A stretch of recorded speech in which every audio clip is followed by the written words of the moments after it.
Bonjour à tous, donc aujourd'hui nous allons nous intéresser à l'action de la Française des Jeux. Donc avant de commencer, bien évidemment, les informations présentées dans cette vidéo ne constituent aucunement des conseils en investissement.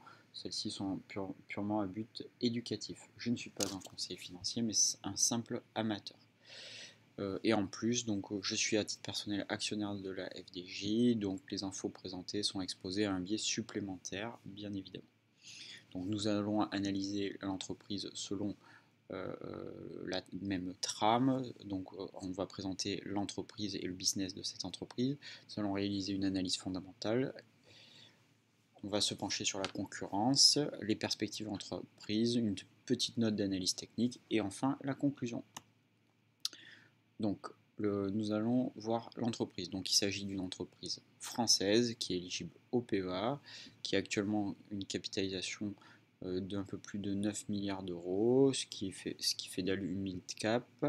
Elle participe à l'indice du SBF 120 et à l'Eurostock 600. Si on doit la classifier sur un critère de Peter Lynch, c'est plutôt un stalwart, c'est-à-dire une entreprise avec une croissance modérée. Voilà. Elle appartient au secteur de la consommation cyclique et dans la sous-catégorie des casinos et jeux. L'actionnariat de la FDJ, donc il y a 48% de flottants. L'État est propriétaire d'environ 20% des actions, mais elle a un droit de vote supérieur. Donc de manière historique, l'Union des blessés de la face et de la tête représente un peu moins de 10%. Ensuite, vous avez bien évidemment tous les fonds de placement, style Amundi, Vanguard, Deutsche Bank, BlackRock, etc., qui ont des participations, et des entreprises de prévoyance d'assurance comme la Predica, qui est une filière du Crédit Agricole. Voilà. Donc la répartition de son business est simple, 100% en France. Il s'agit à peu près en volume de la deuxième loterie en Europe. Alors le business est réparti en 3 branches, qui est souvent représenté dans le même, enfin qu'ils ont regroupé le tirage et les jeux instantanés sous le terme de loterie dans la plupart des présentations de la FDJ. Donc le tirage, c'est en gros le loto, l'euro-million, le Keno aussi fait partie de ces tirages, donc c'est 32% du business. Les jeux instantanés, donc là c'est le gros corps du business, c'est 47%, et enfin 21% sur les paris sportifs. Alors à la fois avec une composante sur internet ou sur les applications, et puis une partie en lieu physique. Elle évolue dans un marché en croissance, donc vous voyez que le tirage est stable, on va dire, sur ces 20 dernières années, enfin, est en croissance initialement, puis stable sur le long terme. On a une croissance progressive des jeux instantanés, et puis la FDJ s'est lancée aussi dans les paris sportifs, euh, avec une bonne croissance. Donc globalement, le business il augmente à environ 5% par an, enfin en tout cas les mises des joueurs d'environ 5% par an. Alors le business model il est représenté comme ça. Donc vous avez donc quand vous prenez les stakes, c'est-à-dire les paris, vous avez 68% qui est redistribué aux joueurs. Donc ça c'est le gain selon les différents jeux. Alors il y a une variation en fonction du pari sportif, la loterie, etc. Il n'y a pas tout à fait la même redistribution, mais globalement, 68% des mises sont redistribuées aux joueurs. Vous avez un impôt spécial qui est prélevé par le Trésor public, qui est donc là de 20% des marges, et donc il reste ce qu'ils appellent le produit net des jeux qui revient à la FDJ, qui représente 12% des mises. D'accord. Donc pour 16 milliards de mises, vous avez 1,9 milliard de revenus pour la FDJ. Ensuite, dans ces 1,9 milliard, vous avez 1,5% d'OPEX, avec une grosse moitié qui est une redistribution au point de vente. Donc ça, c'est les buralistes qui touchent cet argent-là. Et puis vous avez 48% dans d'autres dépenses, donc c'est le marketing, les employés de la FDJ, etc. Et donc il y a un résiduel de 427 millions d'EBITDA pour 2020.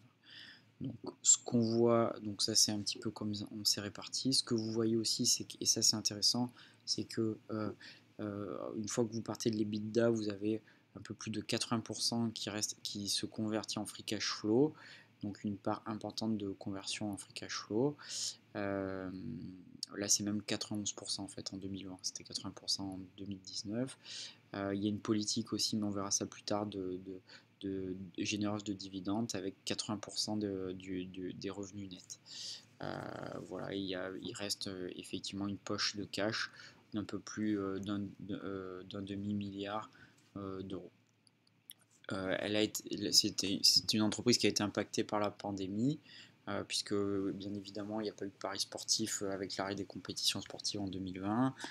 Les points de vente n'ont pas pu être, les gens n'ont pas pu aller en point de vente pour jouer, donc il y avait eu une baisse des paris d'environ 7%, mais malgré tout, ils ont réussi à conserver un EBITDA relativement stable, plus 1%, et des revenus là aussi conservés. Donc c'est un business très résilient. On va se pencher un peu plus maintenant sur l'analyse fondamentale de cette entreprise. Donc, globalement, si on s'intéresse à celle-ci, on voit que les revenus augmentent progressivement et que les résultats d'exploitation ainsi que les résultats nets vont aussi augmenter avec une croissance progressive. Donc ce que j'avais dit un peu précédemment, il y a un peu plus d'un demi-milliard de cash résiduel actuellement en FDJ. Alors si on s'intéresse maintenant à la profitabilité, on a une marge brute qui est supérieure à 40%, donc ça c'est bien. On a une marge opérationnelle qui est bonne à 16,19% et une marge nette à 11,13%. On a un retour en equity à plus de 33%, ce qui est excellent. Donc là, vous avez un business extrêmement rentable et un ROI qui a plus de 18%. Là aussi, ce sont des résultats excellents. Alors, maintenant, si on s'intéresse au MOAT, c'est-à-dire à l'avantage concurrentiel, un des critères préférés de Warren Buffett, c'est de s'intéresser donc à un avantage concurrentiel. Un MOAT, ça veut dire DOVE en anglais, donc savoir si le business est bien protégé. Ici, vous avez le MOAT le plus magnifique qui puisse exister, puisque vous avez un monopole sur une grosse partie du business qui est acté depuis la privatisation, c'est-à-dire en 2019, pour 25 ans, pour tout ce qui est loterie. Donc loterie, c'est l'euro-million, enfin c'est tout ce qui est loto, bien évidemment, mais c'est aussi tout ce qui est les jeux de grattage, en fait. Donc là, il y a un monopole pour les 25 années à venir. Et pour les paris sportifs physiques, c'est-à-dire aux distributeurs. La seule partie où ils sont en concurrence, c'est sur finalement les paris sportifs sur Internet. Donc c'est par définition un des MOAT les plus puissants. La situation bilancielle est bonne, je ne m'étends pas dessus. Il n'y a pas de problème de dette dans la FDJ. Il reste même une grosse poche de cash, donc pas de problème particulier de ce côté-là. Si on s'intéresse maintenant à la valorisation, c'est là la clé du sujet dans cette entreprise, on a actuellement un PER qui est au-dessus de 44, donc relativement élevé. Par exemple, Peter Lynch lui conseille de ne pas s'intéresser aux entreprises qui ont un PER supérieur à 40. Alors bien sûr c'était à une époque où les taux d'intérêt étaient un petit peu plus élevés, donc on peut relativiser ce PER à 40 qui peut être par extension un petit peu augmenté. Vous avez, si on s'intéresse au PEG, donc le PER de 2020 divisé par la croissance moyenne des 3 précédentes années qui est à 7, donc extrêmement valorisé. Un price to cash flow à 40, donc là aussi très très élevé. Un VE sur EBITDA à 29, donc là aussi une valorisation extrêmement élevée actuellement de cette entreprise. Alors maintenant, si on s'intéresse à la valorisation intrinsèque, si on essaye de comparer ça en chiffres. Alors, donc, c'est pas à proprement parler la méthode DCF, c'est un proxy de cette méthode-là, mais qui permet d'avoir une idée sur le niveau de valorisation qu'on peut attendre d'une entreprise. Donc, je suis parti du bénéfice par action de 2020 qui est de 1,12€ par action. Sur ce type d'entreprise, j'ai un discount rate à 10%, c'est-à-dire que je m'attends à un retour sur investissement de ma part d'environ 10% par an, ce qui est élevé, et ça uniquement sans tenir compte du dividende qui est versé. Donc si je m'attends à ce 10%, à quel niveau il faut que j'achète l'entreprise en fonction donc de deux autres facteurs, qui va être le taux de croissance de cette entreprise et le niveau de valorisation de cette entreprise à 10 ans. Alors j'ai fait trois scénarios, un scénario on va dire classique, un scénario plus optimiste, un scénario moins optimiste que j'ai pondéré en fonction des probabilités que vous voyez sur le dernier tableau. Donc si on s'intéresse au premier tableau, je suis parti sur un scénario où les bénéfices par action augmentent de 8% sur les 5 prochaines années, puis de 4% dans les de 5 à 10 ans, donc croissance plutôt correcte, mais qui semble être un petit peu les projets globalement de la FDJ si vous cumulez à la fois la croissance du business et à la fois l'augmentation des marges opérationnelles. Et j'estimerais que le marché serait un peu moins exubérant à terme et que vous auriez un PER à 25, ce qui nous fait donc une valorisation terminale à 50 euros en 2030, enfin 2030, ouais, 2030. Et donc pour avoir un retour sur investissement de 10% par an, il faut que j'investisse, il faut que je l'achète à 19,30 euros. Donc ensuite, je vous laisserai regarder, mais le scénario plus optimiste où j'ai 10% de croissance des revenus et les 5 prochaines années, puis 6% avec une terminal value à 30, et puis un scénario moins optimiste où on n'a que 5% de croissance sur les 5 prochaines années, puis 2% de croissance et puis une terminal value avec un PER à 20. Bon, si je pondère ces différents scénarios, hein, ça me donne un prix d'achat à 19,60 € qui correspondait grosso modo au prix de l'introduction de l'entreprise lors de son IPO. Voilà. Alors actuellement, la question, c'est le quid de la valorisation actuelle.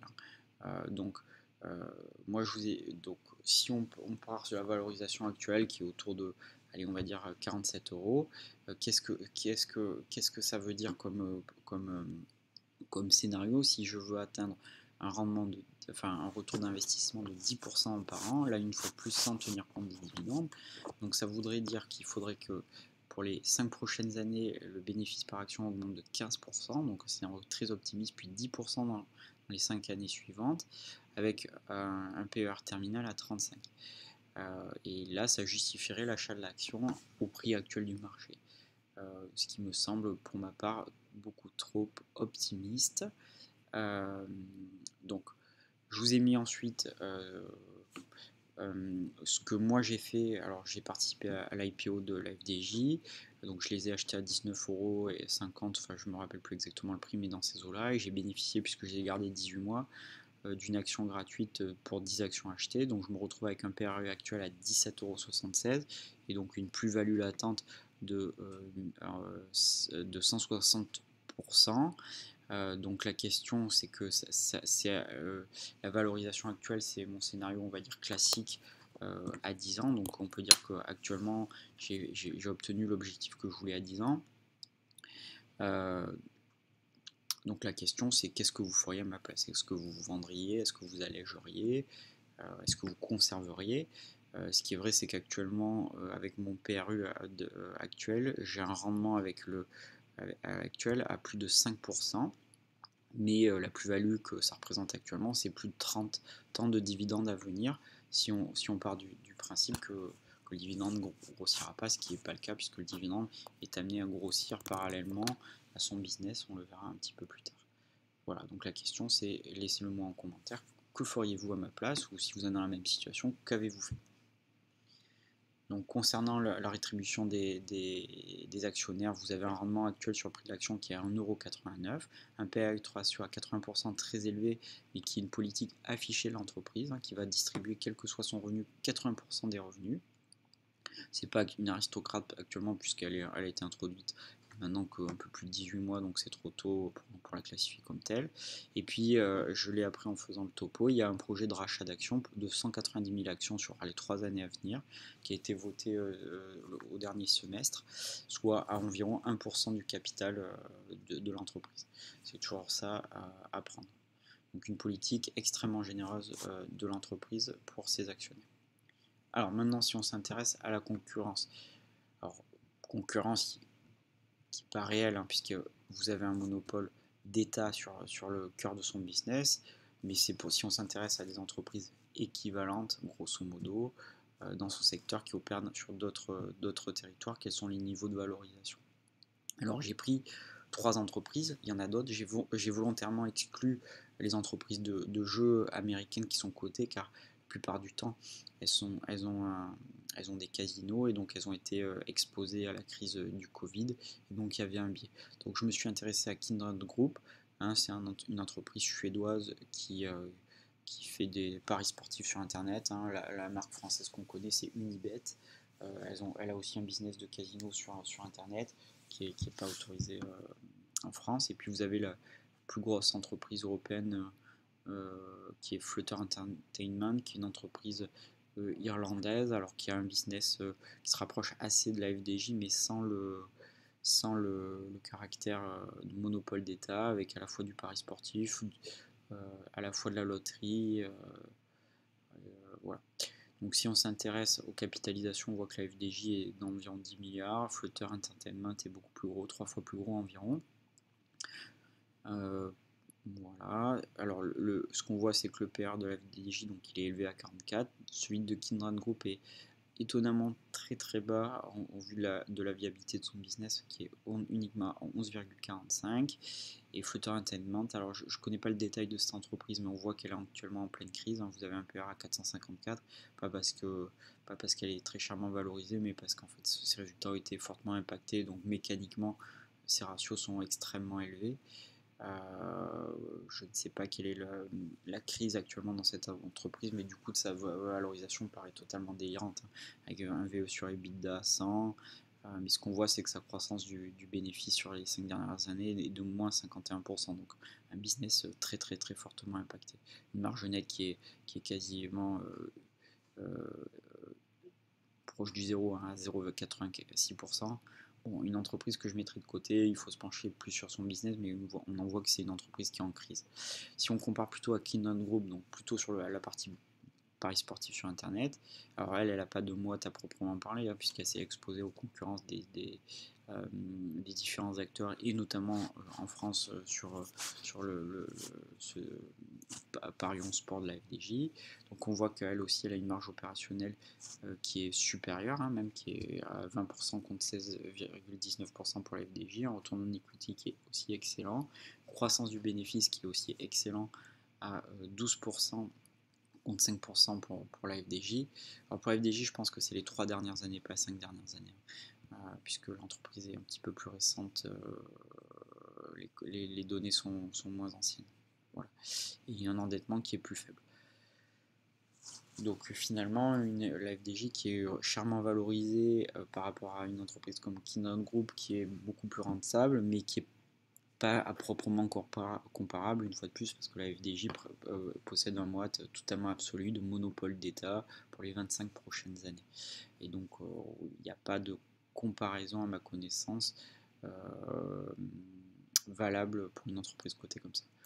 Bon, rapidement, si on s'intéresse à la performance boursière, on voit que la FDJ a surperformé très nettement son indice depuis son introduction en bourse, qui est le SBF 120, et qu'elle n'a pas à rougir de sa performance avec Kindred Group.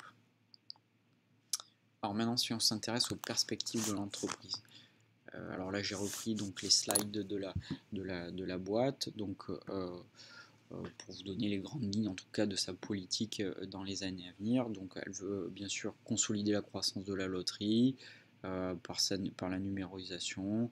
Elle veut accélérer la croissance des paris sportifs parce que c'est clairement là qu'il y a sa marge de croissance en gagnant des parts de marché. Bon, ce sont des choses très génériques, hein. Et puis elle veut développer des activités adjacentes qui sont pour l'instant en termes de business totalement anecdotiques. Elle se met comme objectif donc une augmentation des mises de 5%, du chiffre d'affaires donc de 5% et une marge d'EBITDA supérieure à 20%. Voilà, un taux de conversion de cash à l'EBITDA à 80%, ce qui est déjà le cas. Et puis la politique sera qu'elle reverse 80% des résultats nets du groupe à ses actionnaires. Bon, les axes de développement, moi je ne suis pas capable de l'analyser. En gros, elle veut se renforcer dans l'offre B2B pour les autres acteurs du secteur de jeu de la loterie. Je crois que notamment là, un business avec la République tchèque. Bon, j'ai pas creusé plus que ça le dossier. Elle est en train de développer une offre de paiement et services avec les impôts.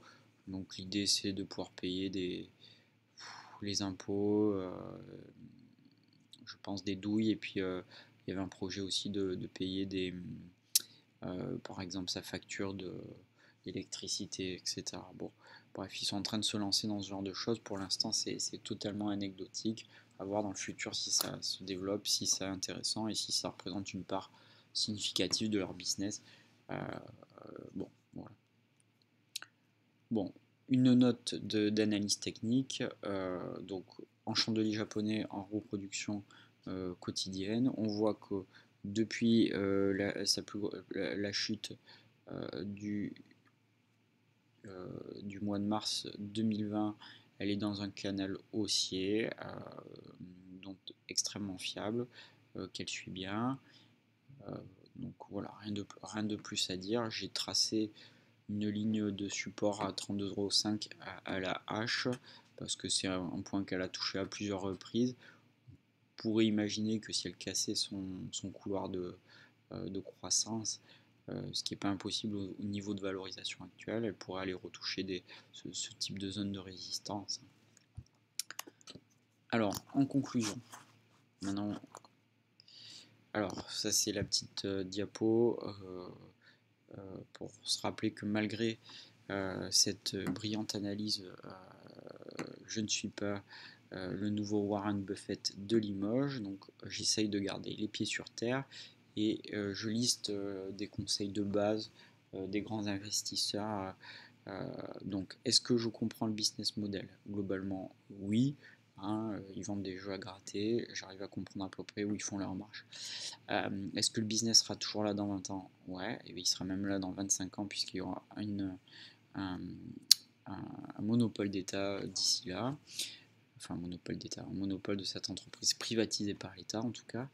Est-ce que je suis consommateur des produits très très occasionnellement? Mais oui, je le suis. Bon, après, j'ai pas d'avis sur le truc en particulier. Comme tout le monde, je m'achète un ticket de loto et puis ça m'offre un frisson pendant 30 secondes de me dire que je pourrais refaire ma vie. Bref.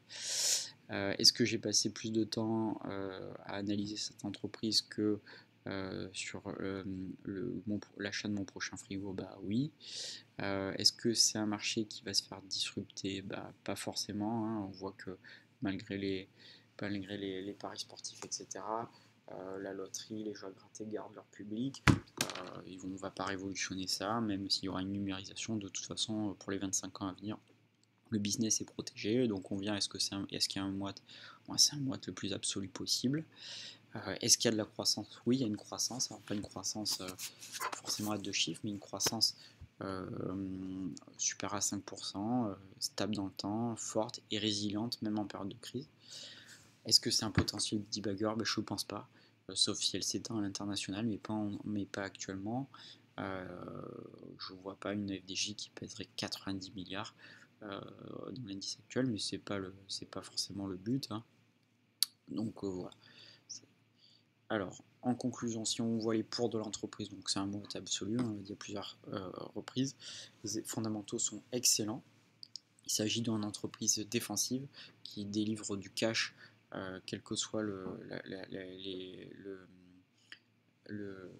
l'environnement économique. Hein. On peut même imaginer que c'est une entreprise plutôt contracyclique, hein, et même que sa valorisation sera peut-être représentera une valeur refuge hein, en cas de crise.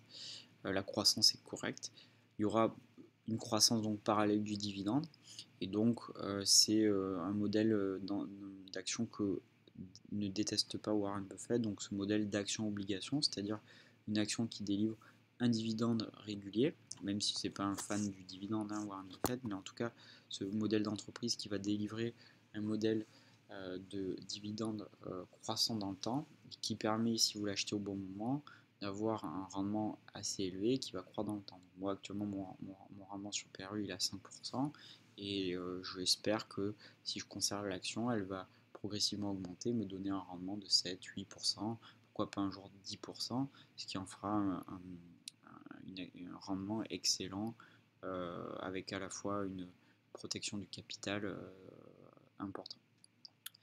Alors le compte, c'est le sujet, hein, c'est qu'actuellement elle est chère, elle est très chèrement valorisée, donc est-ce qu'il faut rentrer maintenant? Moi je pense que la marge de progression de cette entreprise il est extrêmement limitée, et donc le retour d'investissement qu'on peut faire en l'achetant au marché actuel me semble assez limité.